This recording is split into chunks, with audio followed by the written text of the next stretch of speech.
மதுமிதா அவர்கள் மேடைக்குள்ளபடி அன்புடன் அழைக்கிறோம்.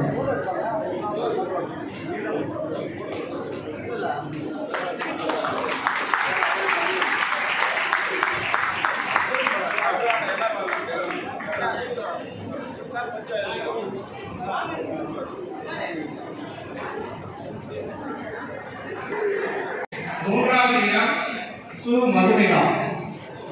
அடுத்ததாக கோடாலி கருப்பூரை சேர்ந்த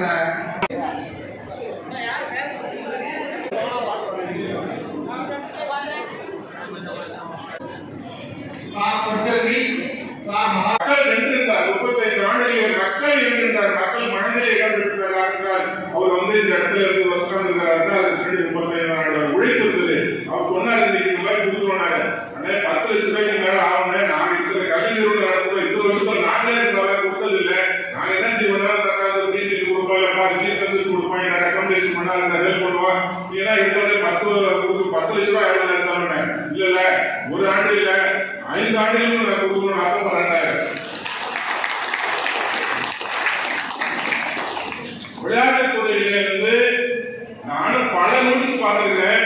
முதல் பரிசு இவர் கேட்பாங்களோ கேட்க மாட்டாங்களோ என்ன நடக்கிறது தெரியாது. ஆனா அத்தனை முதல் பரிசுகளில் வழங்கப்பட்டிருக்கிறது வளர்ந்திருக்கிறார். அதுக்கு இவருடைய கொடை வந்து பல லட்சங்களை தாண்டி பல கோடிகளை நெருங்கிறது.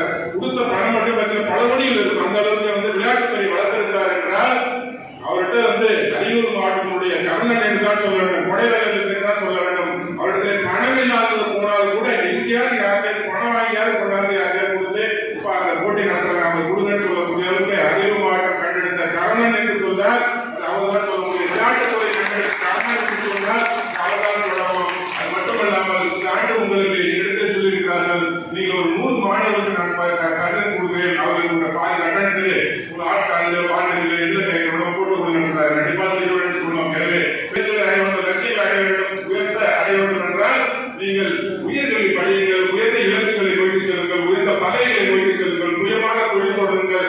இன்னைக்கு வந்து தொழில் தொடங்குறது வைத்துக் கொண்டு ஒரு ஆப்பை வைத்துக் கொண்டு சம்பாதித்துக் கொண்டிருக்கிறார்கள். உலகத்தினுடைய மிகப்பெரிய பணக்காரராக சொல்லக்கூடிய எலான் மஸ்க் இன்று பேஸ்புக்கில் வந்துட்டு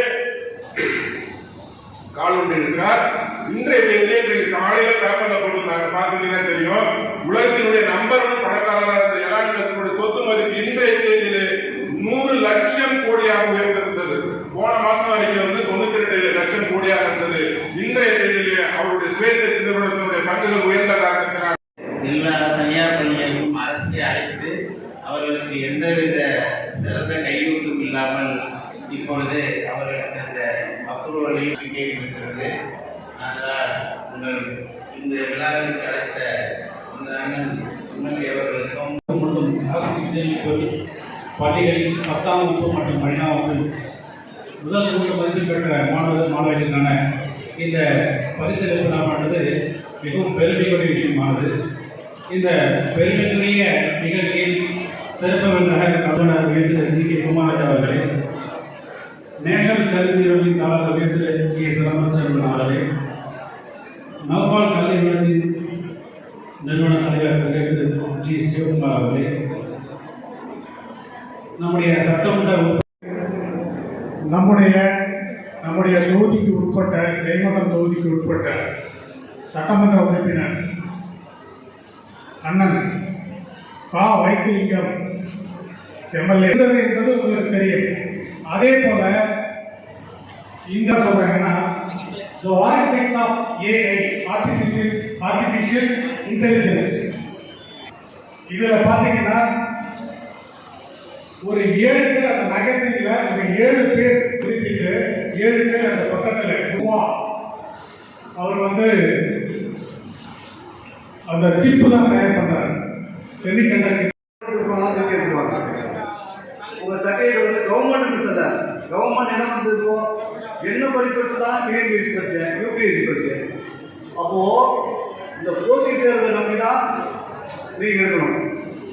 வளரும் தொழிலதிபரும் உடையார்பாளையம் நகரத்தை சேர்ந்த நவ்பால் கல்வி நிறுவனத்துடைய தாளாளர் அவரும் தன்னை ஈடுபடுத்திக் கொண்டு இந்த மாணவர்களுக்கு உதவி செய்து கொண்டிருக்கிறார்கள். அவர்கள் இந்த நேரத்தில் வருக என்று அன்போடு வரவேற்கின்றேன். இடங்களை பிடித்த அத்துணை மாணவர்களுக்கும் மாணவி செல்வங்களுக்கும் என்னுடைய மனமார்ந்த மேலாக ஈந்த பொழுது பெருத்துவக்கும் தன் மகனை சான்றோன் என கேட்ட தாய் என்று சொல்வார்கள்.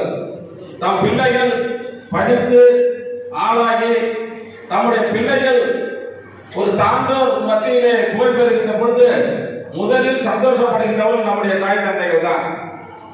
அந்த தாய் தந்தையர்கள் இங்கே வருகை தந்திருக்கின்றார்கள். இந்த பிள்ளைகளை பெற்றெடுத்த அத்தனை தாய்